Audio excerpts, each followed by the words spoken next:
It would take a footballing miracle for Plymouth Argyle to make the League One playoffs now, as their 2-0 defeat at Scunthorpe United left them 3 points shy of the top 6 and with a 6-goal worse goal difference to Charlton Athletic.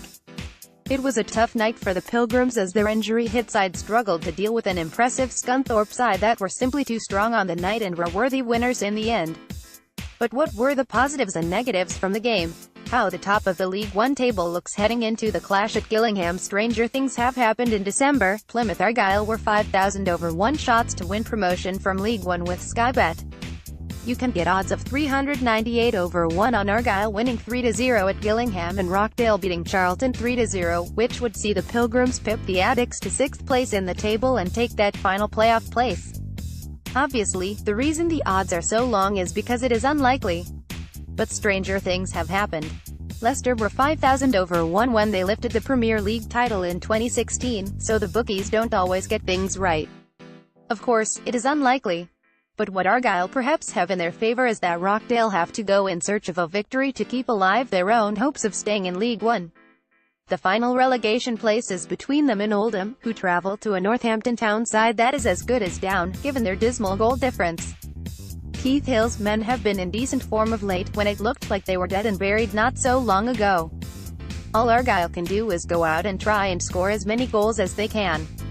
Argyle's 19-year-old duo Alex Fletcher, left, and Dan Rooney were both substitutes for the 1-1 draw away to Rockdale. Image, Dave Rowntree, PPA UK. Youth gets a chance with injuries playing such a significant part on Argyle's recent slump in form. Many have been calling for Alex Fletcher to be given a chance to lead the Pilgrims' attack. Although he did not start at Scunthorpe, he was introduced at halftime with Argyle's front three of Graham Carey, Joel Grant and Ruben Lamers offering very little threat at all against the Irons' defence. Fletcher's introduction led to an instant improvement in Argyle's play, where they created a couple of half chances. In fact, Fletcher could have scored himself, but skied a volley high after taking the ball down well inside the penalty box. It remains to be seen if he gets the nod to start at Gillingham, but given the scenario Argyle are in, why not? He's obviously highly rated at Argyle. So why not give the likes of Fletcher, Cameron Sangster and Dan Rooney a run out at Gillingham and let them play with freedom and without fear? Plymouth Argyle manager Derek Adams. Image, Dave Rowntree, PPA UK. Adams' stock is on the rise. Perhaps the biggest challenge facing Plymouth Argyle now is persuading Derek Adams that his future is best served at Plymouth Argyle. The Pilgrims' rise up the League One table has not gone unnoticed, and as we reach the end of the season, there will be chairmen across the land, and north of the border, evaluating the campaign and making decisions ahead of next season. There are some attractive jobs going right now: Ipswich in the Championship and, if Steven Gerrard doesn't get the role, Glasgow Rangers in Scotland, and I am sure both would appeal to a young, ambitious manager like Adams. This Scot lives and breathes football, and having been a success at Ross County as well, he has done many good things in what is still a fledgling managerial career.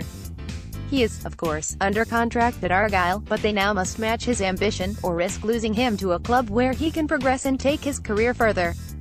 3 down. Jake Jervis made a total of 127 appearances for Argyle over 2.5 seasons and scored 31 goals. Image, Dave Rowntree, PPA UK. Lack of strengthening. When you look back and pick the bones out of a long and arduous season, there will be many incidents, matches and moments where people will point the finger and say that was where the Pilgrims missed out.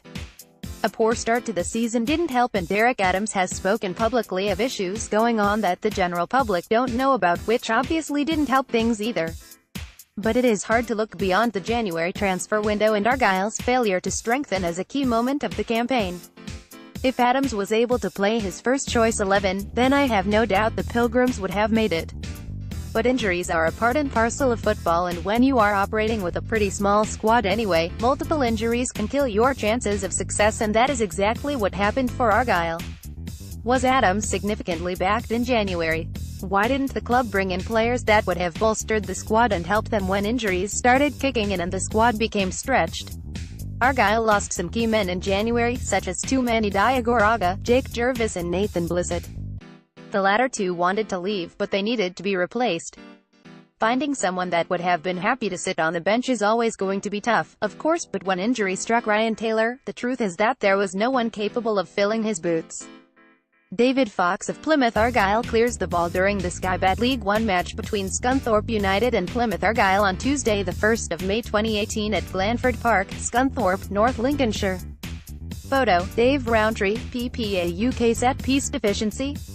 Argyle were fortunate not to have suffered a heavier defeat at Glanford Park, and it was surprising to see the Pilgrims so vulnerable from set plays. In the second half, Scunthorpe won 3 successive corners and came within inches of scoring 4 all 3, Remy Matthews making a great save to keep one out, while Gary Miller was on the line to head clear another. There was another case where a Scunthorpe corner fell to one of their players barely 2 yards out and he skied the ball over the crossbar. For a team with the likes of Sonny Bradley, Zach Viner and Jan Songo in its ranks, it was surprising to see Argyle look so vulnerable from set plays. Argyle are really struggling in the final third without striker Ryan Taylor. Lack of away goals. With one game of the regular season to go, Argyle go into it with the second worst record for scoring goals away from home this season. Only MK Dons with 18 have fewer than Argyle's total of 19, a record they share with rock bottom Barry. It is a startling statistic when you consider how well they have done away from home under the management of Adams, although it should be pointed out that they have the 4th best defense as well, with the team conceding only 24 goals away from home. Either way, it is something that Adams will look to address in the summer, with a team's reliance on Ryan Taylor all too obvious when the former Rotherham, Portsmouth and Oxford striker is not in the team. The report, the reaction, the ratings, the